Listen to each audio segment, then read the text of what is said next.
বাবা আর জেঠু, আমি তোমাদের আগেও বলেছি আর এখনও বলছি, আমি কিছুতেই আরিয়াকে অন্য জায়গায় বিয়ে হতে দিব না। আমি আরিয়াকে ভালোবাসি। নিহান, আমি নিজেও তোকে অনেকবার বলেছি, এটা হয় না। তোরা চাচাতো ভাই বোন। কেন বাবা? আমরা তো আর আপন ভাই বোন না। এখানে সমস্যাটা কোথায় সেটাই বুঝতে পারছি না। মানলাম ও তোর চাচাতো বোন না, কিন্তু তুই তো আরিয়াকে একা ভালোবাসলে হবে না। আরিয়াও তোকে ভালোবাসতে হবে। ও আমাকে বাসুক আর না বাসুক, আমি তো বাসি। আমি ওকে ঠিক নিজের করে নেব। এটা শুধুই তোর পাগলামি নিহান। আরিয়া মামনি নিজেও রাজি হয়েছে বিয়েতে, তাই ওর বিয়ে যার সাথে ঠিক করা হয়েছে তার সাথেই হবে, আর কালকেই হবে। দেখি তুই কি করতে পারিস।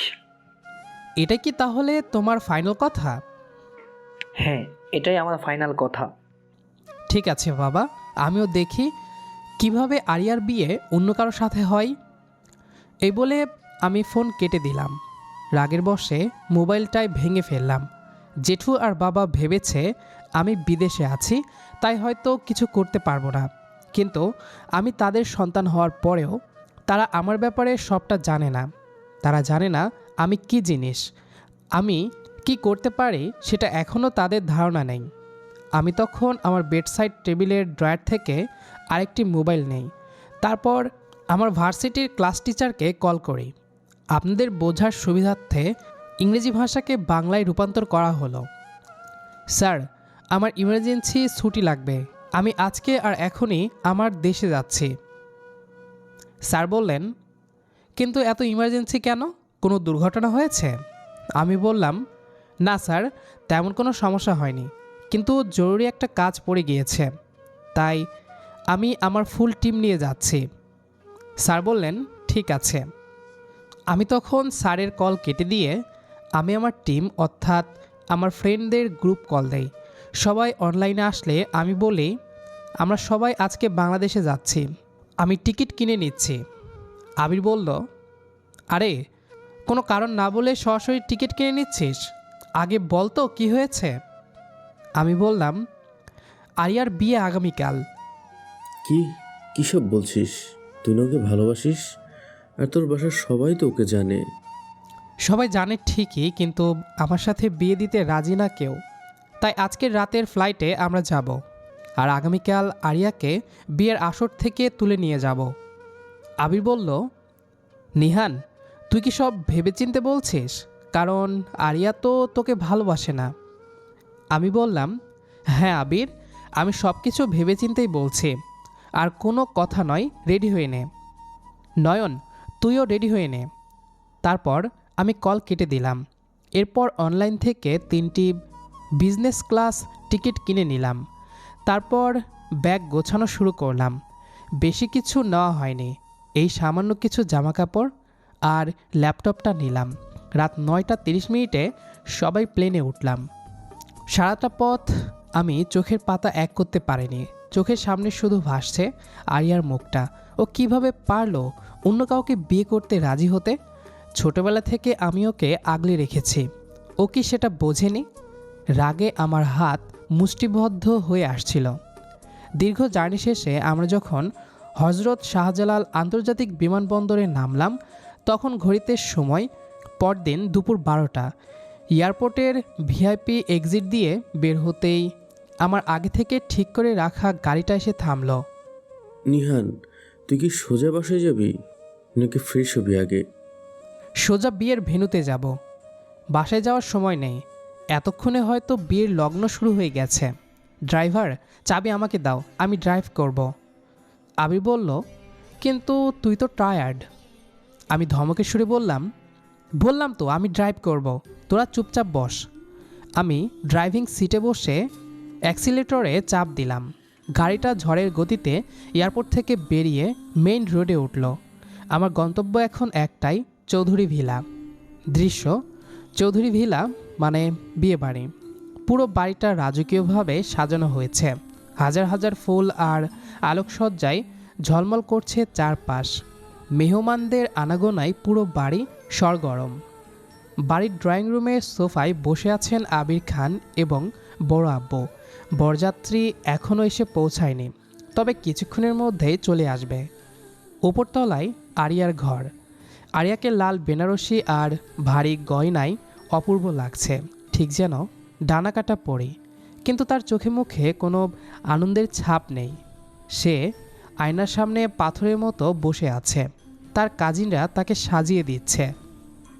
আরে আপু, তোকে যা লাগছে না, দুলা ভাই তো দেখেই ফিদা হয়ে যাবে।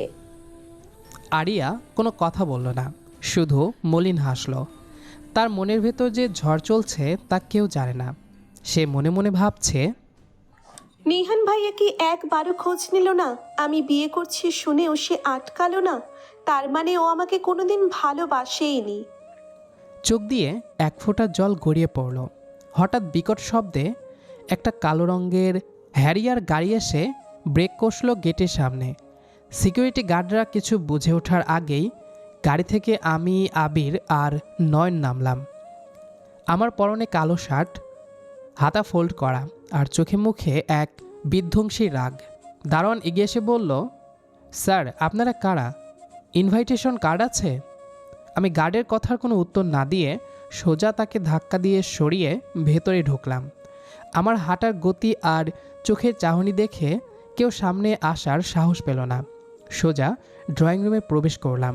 আমাকে দেখে বাবা আর বড় আব্বু আকাশ থেকে পড়লেন।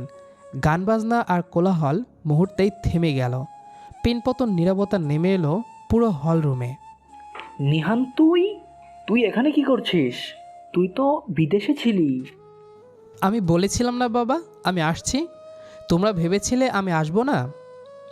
তখন বড় আব্বু বলল, বাবা শান্ত হ, আজ তোর বোনের বিয়ে, কোনো ঝামেলা করিস না। আমি চিৎকার করে বললাম, বোন? কার বোন? ও আমার বোন না, ও শুধু আমার। আর এই বিয়ে আমি হতে দেব না। কোথায় আরিয়া? নিহান, বাড়াবাড়ি করিস না। বরপক্ষ যে কোনো সময় চলে আসবে। তুই এখন নিজের রুমে যা। আমি বাবার কথায় কান না দিয়ে সোজা সিঁড়ির দিকে পা বাড়ালাম। কেউ আমাকে আটকানোর সাহস করলো না। নয়ন আর আবির আমার দুই পাশে পাহাড়ের মতো দাঁড়িয়ে রইল, যাতে কেউ আমার কাছে আসতে না পারে। আমি ধূপধাপ করে সিঁড়ি দিয়ে উঠে সোজা আরিয়ার রুমের দরজায় লাথি মারলাম। দরজাটা শব্দ করে খুলে গেল। আরিয়া চমকে উঠে তাকালো। আমাকে দরজায় দাঁড়িয়ে থাকতে দেখে তার চোখ দুটো বড় বড় হয়ে গেল, যেন বিশ্বাসই করতে পারছে না আমি সত্যি এসেছি। খুব শখ না বউ সাজার? আমি থাকতে তুই অন্য কারো গলায় মালা দিবি, এটা তুই ভাবলি কি করে আরিয়া? ভাইয়া, তুমি? খবরদার, একদম ভাইয়া ডাকবি না। ওঠ এখান থেকে, এই বিয়ে হচ্ছে না। কিন্তু বাবার সম্মান। কার সম্মান? যে সম্মানের জন্য আমার ভালোবাসা বলি দিতে হবে, সেই সম্মানের আমার দরকার নেই। তুই আসবি নাকি আমি তোকে কোলে করে নিয়ে যাব? ঠিক তখনই নিচতলা থেকে শোরগোল শোনা গেল, বরযাত্রী চলে এসেছে। আমি আরিয়াকে এক প্রকার টানতে টানতে রুম থেকে বের করলাম। বারান্দা থেকে নিচে তাকিয়ে দেখি বরের গাড়ি গেট দিয়ে ঢুকছে। টাইমিংটা দারুণ হলো। আজ দেখব কার ঘাড়ের কয়টা মাথা, যে আমার আরিয়াকে আমার থেকে কেড়ে নেয়। আমি আরিয়াকে এক হাতে শক্ত করে ধরে সিঁড়ি দিয়ে নামতে শুরু করলাম। আমার চোখ দিয়ে যেন আগুন বের হচ্ছে। আরিয়া ভয়ে সিটিয়ে আছে, তার হাত কাঁপছে, কিন্তু আমি সেদিকে ভ্রুক্ষেপ করলাম না। আমার বন্ধুরা আবির আর নয়ন দুইজন দুই পাশে গার্ড দিয়ে দাঁড়িয়ে আছে, যেন কেউ আমার কাছে ঘেঁষতে না পারে। নিচতলায় তখন পিনপতন নীরবতা। বরযাত্রীরা সবাই হা করে তাকিয়ে আছে। বরের নাম সাজিদ। সে স্টেজের সামনে দাঁড়িয়েছিল, হাতে ফুলের তোড়া। আমাকে আরিয়াকে এভাবে টেনে নামাতে দেখে সে এগিয়ে এলো। সাজিদ রাগী গলায় বলল, হেই, কে আপনি? আর আরিয়াকে এভাবে কোথায় নিয়ে যাচ্ছেন? ছাড়ুন ওর হাত। আমি সিঁড়ির শেষ ধাপে এসে দাঁড়ালাম। সাজিদের দিকে তাকিয়ে একটা তাচ্ছিল্যের হাসি দিলাম। হাতটা তো ওড়ানোর জন্যই ধরেছি মিস্টার, ছাড়ার জন্য না। আর আমি কে সেটা জানার যোগ্যতা তোমার নেই। নিজের ভালো চাইলে রাস্তা ছাড়ো। সাজিদ বলল, কি এত বড় সাহস? আমার বিয়েতে এসে আমার হবু বউকে নিয়ে সিন ক্রিয়েট করা হচ্ছে? গার্ডস, ধরো তো এদের। সাজিদের কথায় কয়েকজন সিকিউরিটি গার্ড আর ওর বন্ধুরা আমার দিকে তেড়ে আসতে চাইল, কিন্তু তারা এক পা এগোতে না এগোতেই নয়ন আর আবির তাদের পকেট থেকে লোডেড রিভলভার বের করে তাক করলো। পুরো হলরুমে মুহূর্তের মধ্যে আতঙ্ক ছড়িয়ে পড়ল। মেয়েরা ভয়ে চিৎকার করে উঠল। আবির বন্দুক কুচিয়ে বলল, কেউ এক পা নড়লে সোজা খুলি উড়িয়ে দেব। পরিস্থিতি দেখে বাবা আর জেঠু ছুটে এলেন। নিহান, তুই কি পাগল হয়ে গেছিস? বন্দুক নামাতে বল তোর বন্ধুদের। এসব কি অসভ্যতা হচ্ছে? অসভ্যতা তো তোমরা করছো বাবা। আমার ভালোবাসাকে অন্য কারো হাতে তুলে দিচ্ছিলে। আমি বলেছিলাম না আমি আরিয়াকে ভালোবাসি? তোমরা শোনোনি। এখন আমি যা করছি তার জন্য তোমরাই দায়ী। জেঠু বলল, নিহান বাবা, তুই আরিয়াকে ছেড়ে দে, আমাদের মান সম্মান ধুলোয় মিশিয়ে দিস না। আমি বললাম, জেঠু তোমার এই মেয়ের সম্মতি ছাড়াই তোমরা বিয়ে দিচ্ছিলে, তখন কোথায় ছিল তোমাদের সম্মান? আরিয়া শুধু আমার, ও অন্য কারো হতে পারে না। এই বলে আমি সাজিদের দিকে তাকালাম। ছেলেটা ভয়ে কিছুটা পিছিয়ে গেছে। এই যে মিস্টার হবু বর, নিজের জীবন প্রিয় হলে এখনই উল্টো পথে হাঁটা শুরু করো। আর শুনুন সবাই, আরিয়া চৌধুরী আজ থেকে শুধু নিহান খানের, এর মাঝখানে যে আসবে তাকে আমি শেষ করে দেব। আরিয়া এতক্ষণ চুপ ছিল, এবার সে কেঁদে ফেলল। নিহান ভাইয়া প্লিজ এসব করো না, সবাই কি ভাবছে, ছাড়ো আমাকে। আমি ওর কথায় কান দিলাম না। ওর চোখের পানি দেখে আমার বুকে চিনচিনে ব্যথা হলো ঠিকই, কিন্তু এখন দুর্বল হওয়ার সময় না। আমি ওকে পাঁচকোলা করে কোলে তুলে নিলাম। চুপ একদম, একটা কথা বলবি না। আমি আরিয়াকে কোলে নিয়েই প্রধান ফটকের দিকে পা বাড়ালাম। আমার পেছনে আবির আর নয়ন কাভার ফায়ার দেওয়ার পজিশনে হাঁটছে। বাবা আর জেঠু পাথরের মতো দাঁড়িয়ে রইলেন, কিছু করার সাহস পেলেন না। গাড়ির কাছে এসে আমি আরিয়াকে সামনের সিটে বসিয়ে দিলাম। সিট বেল্ট পরিয়ে দিয়ে বললাম, নড়াচড়া বা পালানোর চেষ্টা করবি না একদম। আমি ড্রাইভিং সিটে বসলাম। আবির আর নয়ন পেছনের সিটে উঠে বসল। বস, কাজ তো হয়ে গেল, এখন যাব কোথায়? পুলিশ তো পিছু নিতে পারে। পুলিশ আসার আগেই আমরা বর্ডারের বাইরে থাকবো না, তবে শহরের বাইরে আমরা সেই সেফ ফার্ম হাউসটাতে যাব, ওটা নিরাপদ। গাড়িটা ঝড়ের গতিতে ছুটল। আমি একবার আর চোখে আরিয়ার দিকে তাকালাম। ও জানালার দিকে মুখ ঘুরিয়ে ফুপিয়ে কাঁদছে।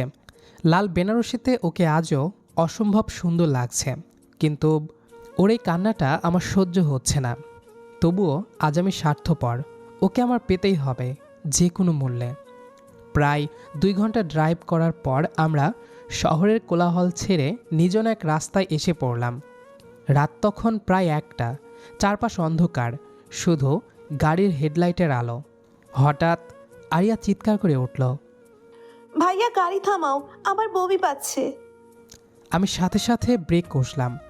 আরিয়া দরজা খুলে রাস্তায় নেমে গেল। আমি তাড়াতাড়ি ওর পেছনে গেলাম। আরিয়া, ঠিক আছিস তুই? পানি খাবি? আরিয়া কোনো উত্তর দিল না। রাস্তার ধারে দাঁড়িয়ে হাঁপাতে লাগলো। আমি ওর কাঁধে হাত রাখতেই ও ঝটকা দিয়ে আমার হাত সরিয়ে দিল।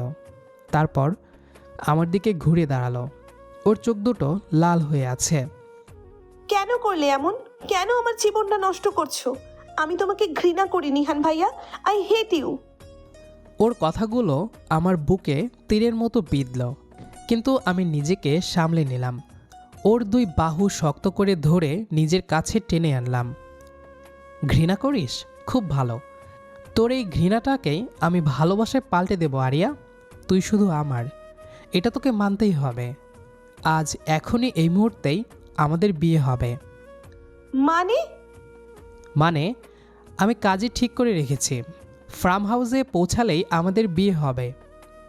আমি তোমাকে বিয়ে করব না, মরে গেলেও না।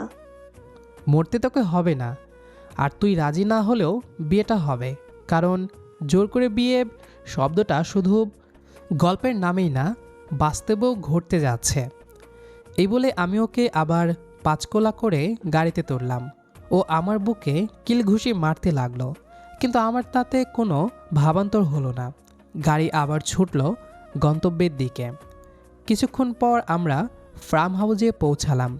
সেখানে আগে থেকে একজন কাজী এবং কিছু লোক অপেক্ষা করছিল। ঘরটা হালকা করে সাজানো হয়েছে। আমি আরিয়াকে নিয়ে ভেতরে ঢুকলাম। কাজী সাহেব আমাকে দেখে সালাম দিলেন। কাজী সাহেব বলে, স্যার সব রেডি। আমি বললাম, শুরু করুন। আরিয়াকে একটা চেয়ারে বসানো হলো। ও ভয়ে কাঁপছে। আবির আর নয়ন ওর দুই পাশে দাঁড়িয়ে আছে। কাজী সাহেব বললেন, মা আরিয়া বল কবুল। আরিয়া চুপ করে আছে। ও নিচের দিকে তাকিয়ে আছে। আমি আরিয়ার কানের কাছে ফিসফিস করে বলি, কবুল বল আরিয়া, না হলে কিন্তু তোর ওই সাজিদ আর তার পরিবারের কি হবে আমি জানি না। আবির কিন্তু এখনও বন্দুক হাতে দাঁড়িয়ে আছে। আরিয়া চমকে আমার দিকে তাকালো। ওর চোখে ভয় আর অসহায়ত্ব। ও বুঝতে পারলো আমি কতটা সিরিয়াস। কবুল। আমার মুখে বিজয়ের হাসি ফুটে উঠল। অবশেষে এত বছরের অপেক্ষা, এত পাগলামি সব সার্থক হলো। আরিয়া এখন অফিসিয়ালি আমার স্ত্রী। ফার্ম হাউসের ঘরটা খুব একটা সাজানো না থাকলেও আবির আর নয়ন কোথা থেকে যেন কিছু রজনীগন্ধা আর গোলাপ জোগাড় করে বিছানায় ছিটিয়ে দিয়েছে। ঘরের আবঝা আলোয় পরিবেশটা বেশ থমথমে লাগছে। আমি ধীর পায়ে ঘরে ঢুকলাম। দরজাটা লক করে যখন বিছানার দিকে তাকালাম, বুকটা ধক করে উঠল। আরিয়া বিছানার মাঝখানে বসে আছে, দুই হাঁটুর ভাঁজে মুখ গুজে। তার শরীরটা মৃদু কাঁপছে। বুঝতে বাকি রইল না যে ও কাঁদছে। আমার খুব ইচ্ছে হলো দৌড়ে গিয়ে ওকে জড়িয়ে ধরি, ওর কান্না থামাই। কিন্তু পরক্ষণেই মনে হলো আমি তো ওর ইচ্ছের বিরুদ্ধে ওকে বিয়ে করেছি। এখন কাছে গেলে ও হয়তো আরও ভয় পাবে বা ঘৃণায় আমাকে দূরে ঠেলে দেবে। আমি একটা দীর্ঘ শ্বাস ফেললাম। পাঞ্জাবিটা খুলে একপাশে রাখলাম। তারপর আলমারি থেকে একটা এক্সট্রা বালিশ আর চাদর বের করলাম। আরিয়া তখনও মুখ তুলছে না। আমি চুপচাপ বিছানার পাশে ফ্লোরে চাদরটা বিছিয়ে বালিশটা রাখলাম। তারপর শুয়ে পড়লাম। চোখটা বন্ধ করতেই আরিয়ার গলার আওয়াজ পেলাম, কি ব্যাপার, নিচে শুয়ে গেলে কেন? বাসর করবে না? আমি চোখ খুলে তাকালাম। আরিয়া হাঁটু থেকে মুখ তুলে আমার দিকে তাকিয়ে আছে। ওর চোখ দুটো লাল, কাজল লেপ্টে আছে। কিন্তু ওর প্রশ্নের ধরনটা আমাকে অবাক করলো। আমি তোমাকে জোর করে বিয়ে করেছি আরিয়া। এর মানে এই না যে আমি তোমার সাথে জোর করে সম্পর্ক করব। আমার তোমার দেহ লাগবে না, আমার তোমার মনটা লাগবে। যেদিন তুমি মন থেকে আমাকে চাইবে সেদিনই আমি তোমাকে ছোঁব, তার আগে নয়। কথাটা বলে আমি আবার পাশ ফিরে শোয়ার ভান করলাম। ভাবলাম ও হয়তো চুপ করে থাকবে। কিন্তু কিছুক্ষণ পরেই অনুভব করলাম কেউ একজন আমার পাশে এসে দাঁড়ালো। হঠাৎ করেই আমি চমকে উঠলাম। কিছু বুঝে ওঠার আগেই আরিয়া আমার বুকের ওপর ধপ করে বসে পড়ল। আমি চিত হয়ে শুয়েছিলাম। ও আমার বুকের ওপর বসে দুই হাতে আমার টি শার্টের কলারটা শক্ত করে চেপে ধরল। ওর এই রুদ্র মূর্তি দেখে আমি স্তব্ধ। কিছুক্ষণ আগেই সেই কান্না ভেজা মেয়েটা এখন যেন অগ্নিমূর্তি। এই শয়তান, তোকে কে বলেছে আমি তোকে ভালোবাসি না? গাধা একটা। কি কি বলছো তুমি? তুমি আমাকে মানে? হ্যাঁ, ভালোবাসি। সেই ছোটবেলা থেকেই ভালোবাসি। তুই যখন আমাকে শাসন করতি, আমার কেয়ার করতি, আমার ভীষণ ভালো লাগতো। তুই বুঝিসনি? ওর চোখের পানি টপ টপ করে আমার গালে পড়ছে। ও কাঁদছে, কিন্তু এবার আর কষ্টের কান্না না, এটা অভিমানের কান্না। তুই যখন বিদেশে চলে গেলি আমি রাতের পর রাত কেঁদেছি। তুই একবারও ফোন করিসনি। আমি ভেবেছিলাম তুই আমাকে ভুলে গেছিস। তাহলে তাহলে ওই বিয়েতে রাজি হলি কেন? আমি কি সাধে রাজি হয়েছি?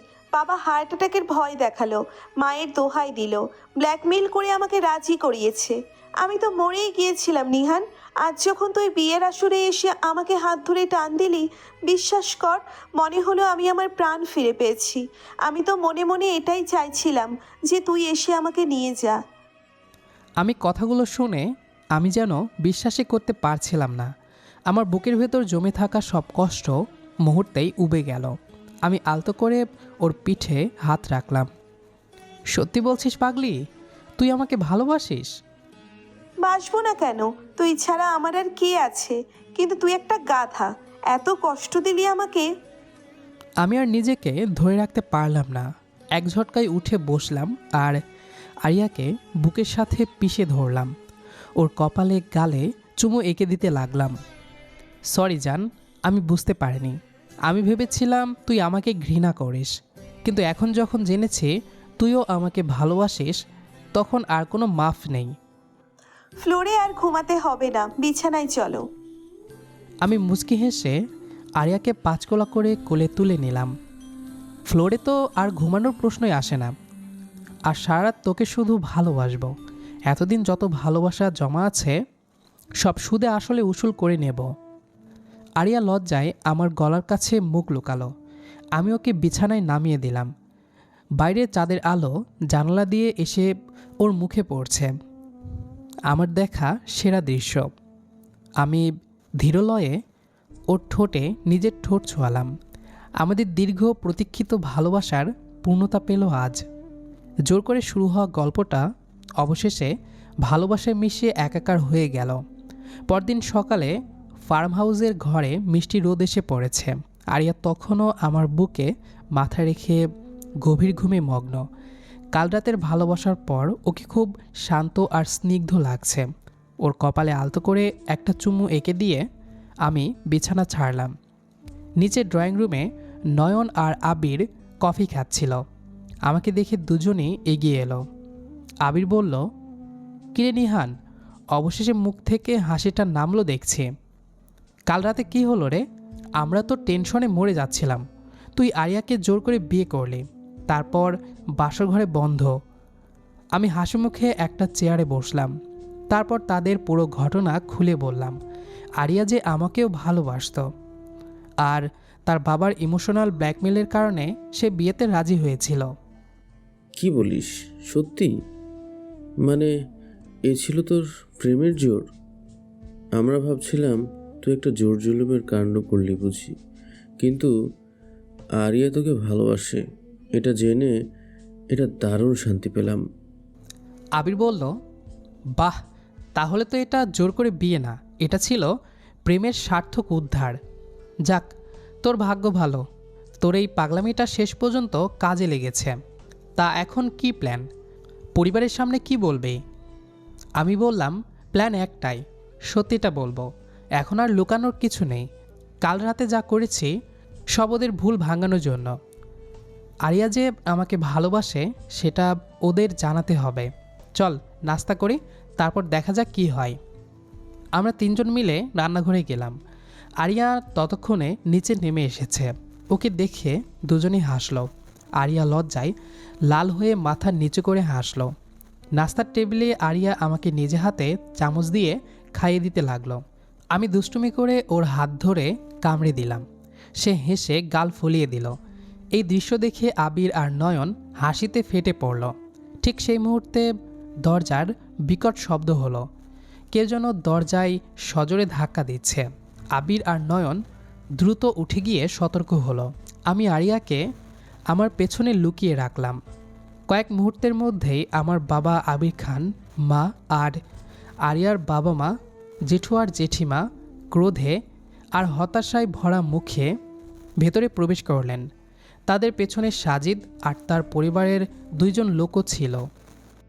নিহান, তুই এসব কি শুরু করেছিস? গতকাল তুই যা করেছিস তাতে সমাজের কাছে আমাদের মাথা হেঁট হয়ে গেছে।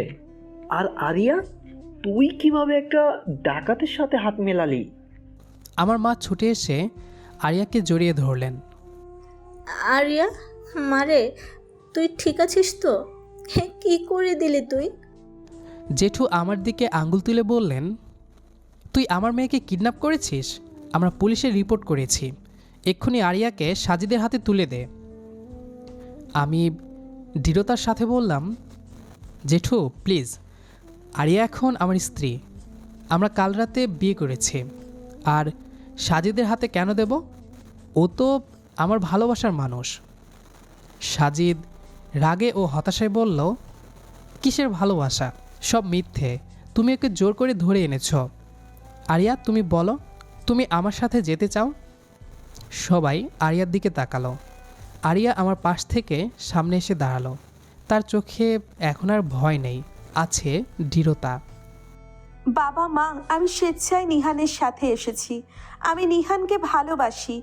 কাল রাতের বিয়েতে আমি নিজের ইচ্ছেই কবুল বলেছি। আর সাজিদ ভাই, আপনাকে আমার ভালো লাগে না। আমি আপনার সাথে কখনোই খুশি হতাম না। আমাকে ক্ষমা করে দিন। আরিয়ার কথা শুনে বাবা মা এবং জেঠু জেঠিমা সবাই স্তব্ধ হয়ে গেলেন। সাজিদের মুখ ফ্যাকাশে হয়ে গেল। আরিয়া, তুই এসব কি বলছিস? আমরা তোকে জোর করিনি। তোমার হার্ট অ্যাটাকের ভয় দেখিয়েছিলে মা। আমাকে ইমোশনালি ব্ল্যাকমেল করেছিলে। আমি ভয়ে কিছু বলতে পারিনি। আমি ছোটবেলা থেকে শুধু নিহান ভাইয়াকে ভালোবেসে এসেছি। পরিবেশটা মুহূর্তেই অন্যরকম হয়ে গেল। আবির খান ধীরে ধীরে নরম হলেন। তাহলে তুই বলতে পারতিস নিহান, এত বড় একটা কাণ্ড ঘটানোর কি দরকার ছিল? আমি বলেছিলাম বাবা, তোমরা শোনোনি। আমি তোমাদের বলেছিলাম আমি আরিয়াকে অন্য কারো হতে দেব না।